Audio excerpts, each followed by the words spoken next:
నీ శత్రువులు ఎవరో, వాళ్ళు నీకు చేస్తున్న చెడేమిటో ఇక్కడ చిటికేలో కనుక్కోవచ్చని మీకు తెలుసా? అందుకే కొన్ని వేల కిలోమీటర్ల దూరం నుంచి ఈ గుడి కోసం వెతుక్కుంటూ వస్తున్నారంటే నేనే ఆశ్చర్యపోయాను.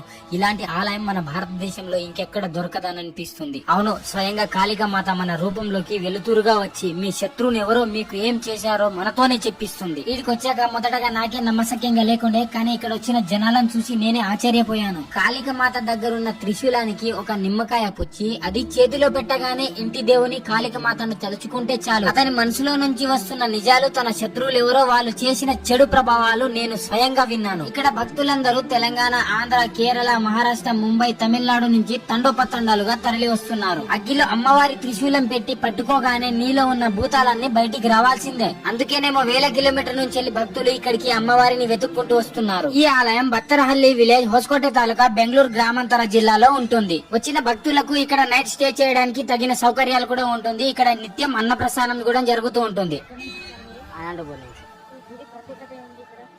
అమ్మవారి గుడి బాగా మంచిది. మనం ఏమైనా మనసులో వాళ్ళు చెప్ప అవసరం లే. మనం కన్ను మూసుకొని నిమ్మకాయ ఒకటి సూలు మొట్టిస్తారు. ఆ నిమ్మకాయ పెట్టుకుని మనసులో అమ్మవారిని తెలుసుకుంటే మనకి అది మనకి ఏం చేసినది అది మనకి ఎవరైనా ఏమైనా చేసింటే ఆ చెడు బంధం మనకు తెలిసిపోతుంది. ఏ దానికైనా మనం చెప్పేదాన్ని బట్టి మనకి ఏ ఇబ్బంది ఉంటే ఆ ఇబ్బందిని బట్టి ఏ దానికైనా